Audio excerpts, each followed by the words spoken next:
What's up, guys? Welcome to your 51st Android tutorial for the new Boston. Again with me, Travis. What we're going to do in this tutorial is basically set up a menu for a menu class for the most part.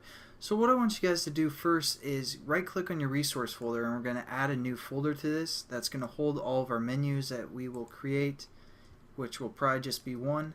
Again, make sure you select the resource folder and in all lowercase type menu. Hit finish. And then in our menu class, we're going to add an XML file to this.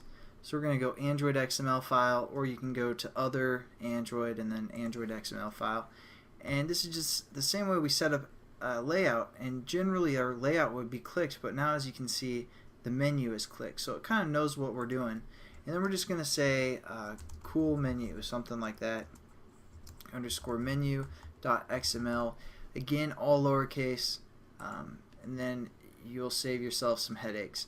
Now what we're going to do is just click over into the actual XML code instead of our layout like that, and within our menu, as before, we'd see like linear layout here, but now it knows that it's a menu as well. So we're going to set up some items within our menu. As you do the open or greater than sign, you can see it takes a group or an item. We're going to set up some items. First thing we want our item to have is a title.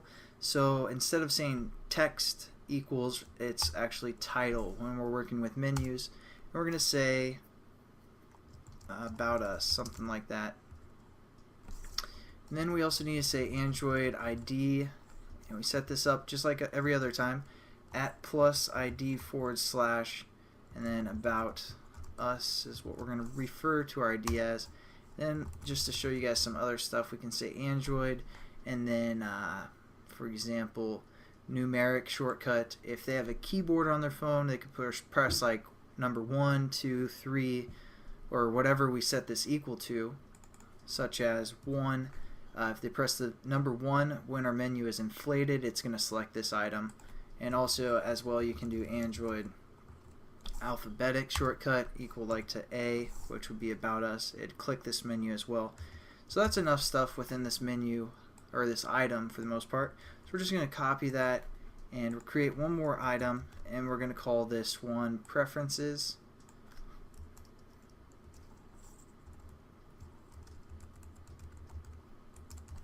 And then for the ID, we're going to say preferences, and then just change. I'm just going to delete these because I don't really care about those for the most part. My phone doesn't have a keyboard, it's just touch screen, so my mouse keeps dying on me, so can't really select stuff as well.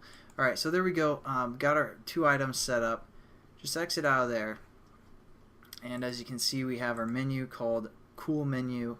Now I want you guys to open up the menu class that we set up, and as you guys noticed in the last tutorial, I haven't really thought through this whole tutorial series that much because I was getting that error, and for this one we're kind of going to get an error as well, but it's not going to be a big deal.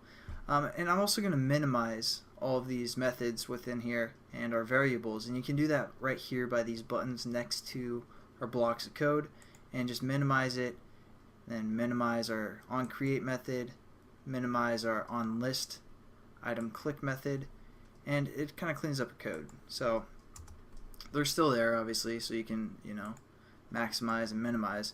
Then we're just going to go within this bracket here, and we're going to right click, and we're going to go down to source again, override implement methods, and it's not under a list activity, it's under a regular activity. We have a method called on options. What is it?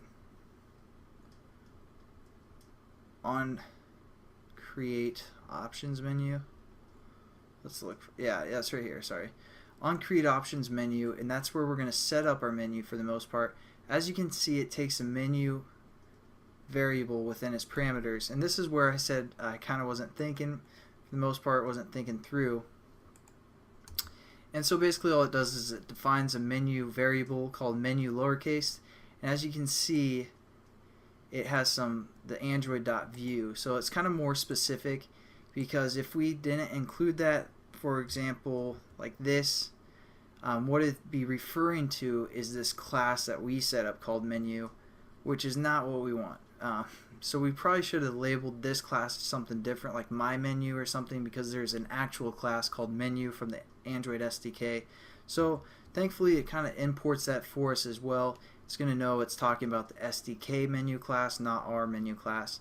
And then it's going to set up this variable menu that we can work with, but we aren't going to really worry about that.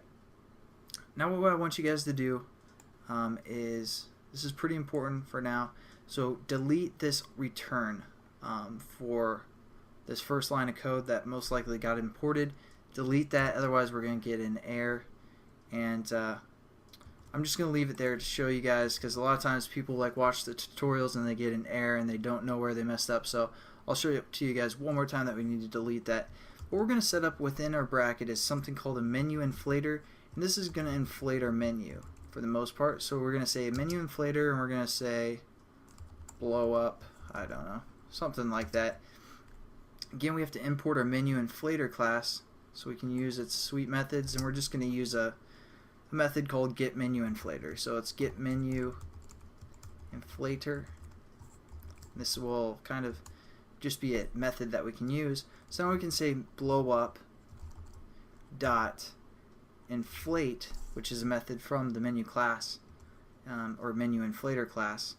And as you can see, it takes a resource menu item and also a menu item as well. So our resource menu item is what we just set up in that menu class. So we're going to say r.menu, referring to the menu folder and our resources, and then cool menu, and we're good for our first parameter.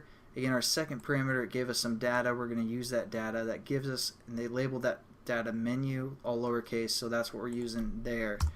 And basically all we have to do now is get rid of that error, because again, if you guys weren't paying attention, this is where we fix this. So just delete the return, and then down below we're going to say return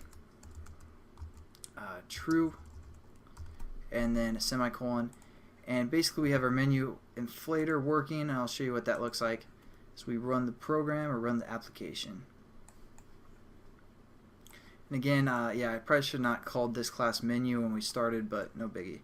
So now when we hit our menu item right here, it pops up a little menu for us with 2 menu items.